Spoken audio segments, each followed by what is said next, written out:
Yeah, let's see this. Yeah. Like there's much choice.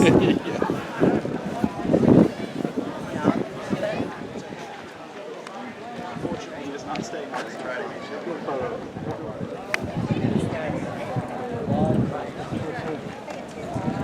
Comme ils peuvent changer ce que dernier moment.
Is that standing up at the gravesite? Not looking at the crowd. Yeah, I don't know which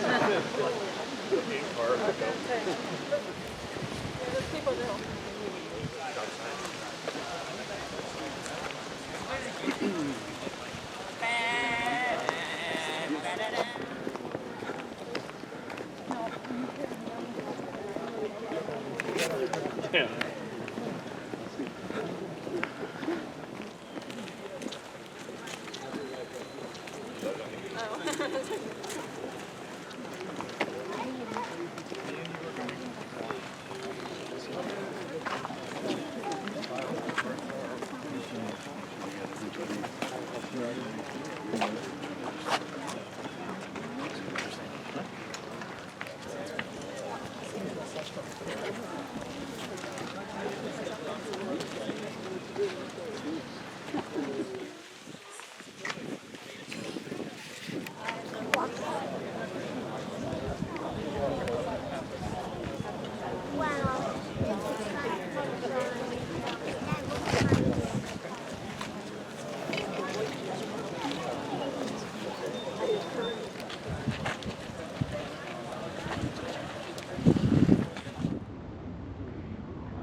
Happy birthday, President Coolidge. Great to have you here.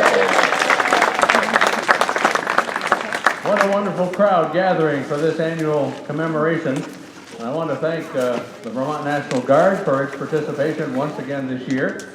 I want to thank the Calvin Coolidge Historic Site and the Division for Historic Preservation, and my colleagues on the board of the Calvin Coolidge Presidential Foundation, our staff and volunteers who have all joined together to make this day possible. Just a few quick thoughts about...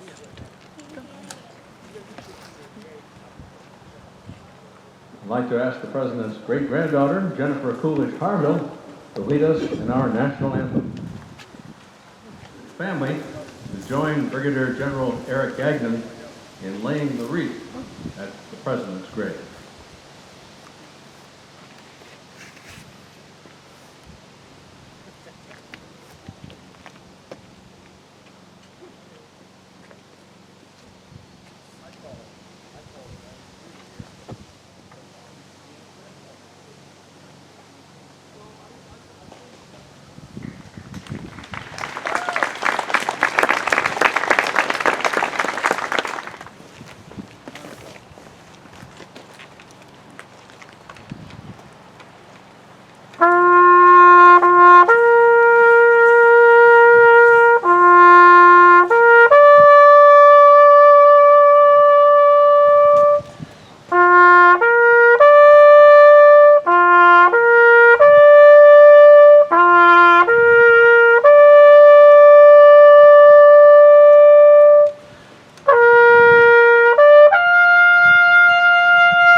Thank you, Sergeant Bisnet. Fellow Vermonters, honored guests, we gathered here on this sacred ground at Plymouth Notch on a day that carries double significance. July 4th is the birthday of our nation and that of America's 30th President, John Calvin Coolidge, Jr., nicknamed Silent Cal, born July 4th, 1872, in this very village.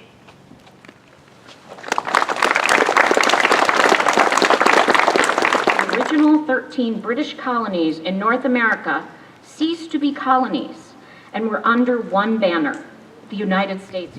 He was at the Siege of Boston and probably present at the Battle of Bunker Hill.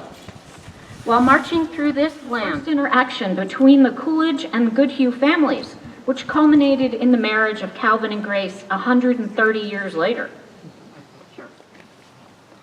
The America of his presidency was a time of historical reflection, to maintain unity and reverence for the principles and moral leadership of our founding fathers. His words reflected on the founding fathers not only as great men, but as representatives of great people. And he emphasized that the foundational documents of our nation were responsible for its success and prosperity. As we begin our commemoration of the 250th anniversary of the founding of our country, nearly 100 years after President Calvin Coolidge hosted the sesquicentennial, I challenge you to study the Declaration of Independence. I invite you to read Coolidge's July 1926 Philadelphia speech. Encourage you to explore the exhibit at this state historic site entitled, "That is Final, the Revolutionary Era Ideals That Shaped Calvin Coolidge." Share some selections from a speech that the President gave many years ago. And to set the context for that speech and prepare us for its reading, I'd like to welcome to the microphone famed Coolidge biography and the chairman and CEO of the Calvin Coolidge Presidential Foundation, Amity Shlaes. When we think about the founding, we move pretty fast to George Washington. All year, indeed, our students are studying George Washington along with Calvin Coolidge. Coolidge himself focused on Washington.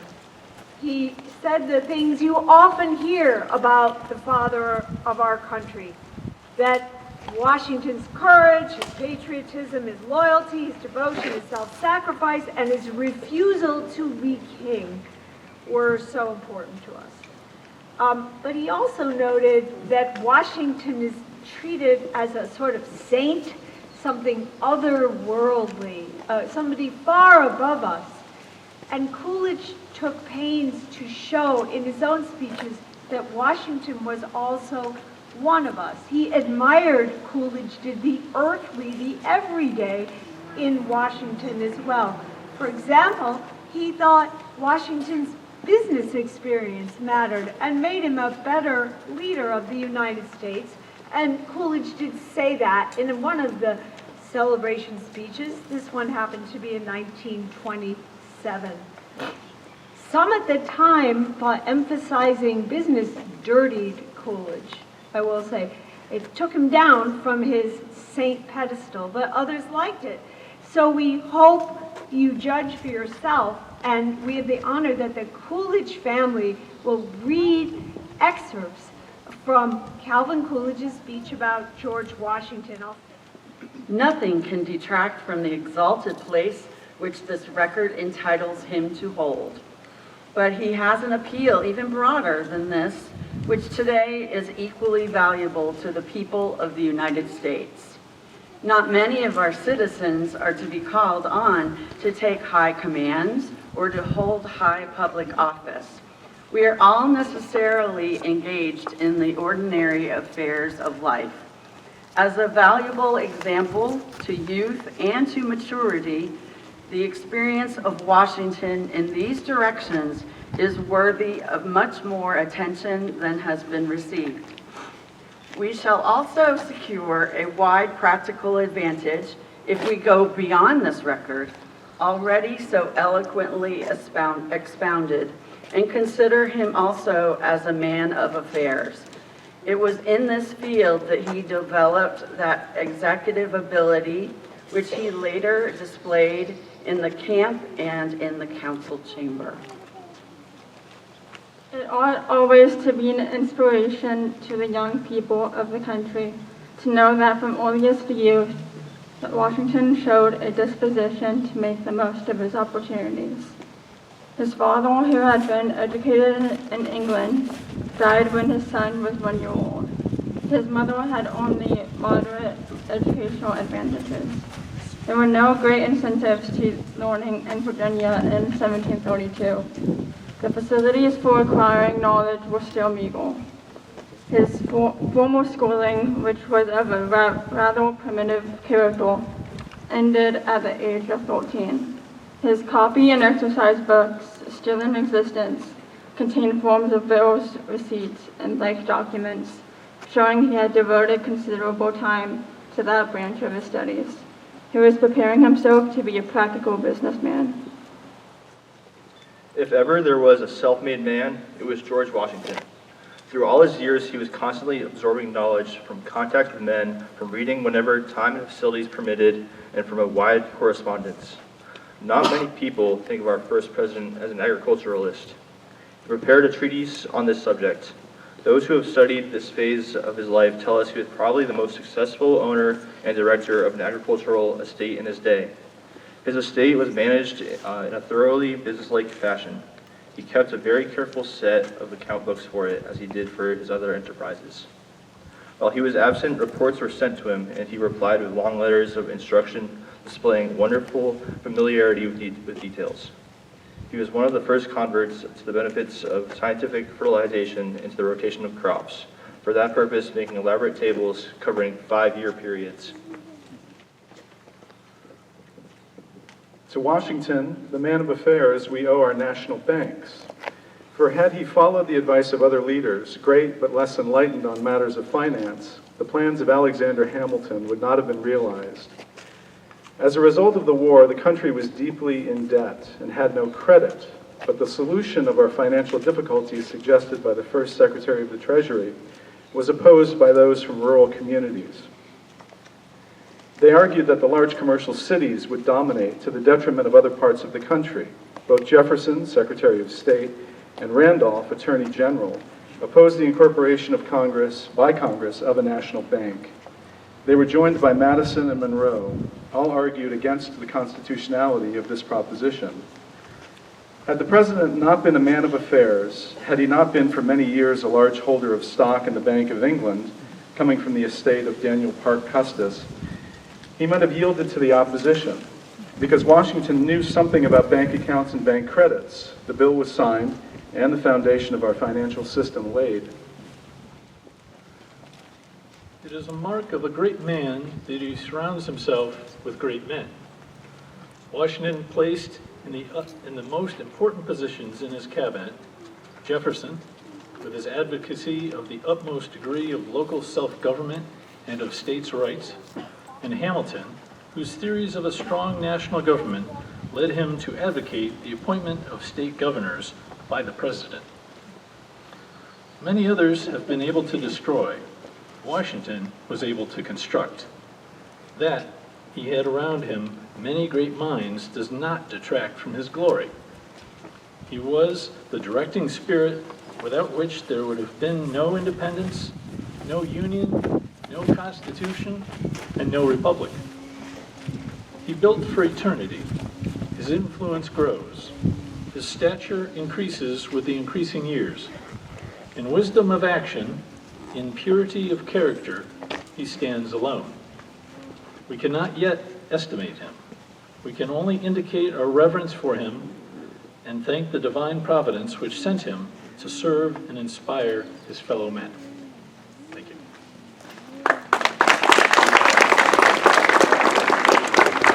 Well, our thanks to the great-grandchildren and great-great-grandchildren of President Coolidge for reciting those passages from one of his most important speeches. Just a few notes as we wrap up about what's going on at the historic site for the balance of the day. At 1 o'clock, under the big tent, there will be a 13-instrument orchestra performing under the direction of our foundation member, John Masco. You're all invited to that concert. Following the musical event, we'll have birthday cake in honor of the President's birthday, and we invite you to enjoy that as well. At 4 o'clock, the championship round of the Coolidge Cup will take place under the big tent. The students this year have been debating the 1920 Jones Act, which relates to shipping, national security, and protectionism. And of course, throughout the afternoon, there will be tours available of the historic site. Now, in a few weeks, there will be a lot more activities here at Plymouth Notch, always during the week of the anniversary of the inauguration of the President, which occurred, of course, on August 3rd, 1923. We have a lot going on. On the morning of July 31st at 11 a.m., we'll have a naturalization ceremony here, presided over by a federal judge. On the evening of Friday, August 1st, we'll have our annual summer dinner with our special guest, the Archivist Emerita of the United States, Dr. Colleen Shogan. On the 2nd, and we'll do the Homestead inauguration reenactment, but instead of doing it at 2:47 in the morning when he actually took the oath, we'll choose the more humane hour of 2:47 p.m. So we hope you can join us then. You can get information about all these programs at coolidgefoundation.org. I want to once again thank General Gagnon and the crew from the Vermont National Guard for being here. I want to thank everyone who made this commemoration possible. And with that, you may retire the colors.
I have a 73 MG. Oh, neat. It's all original too, and it's like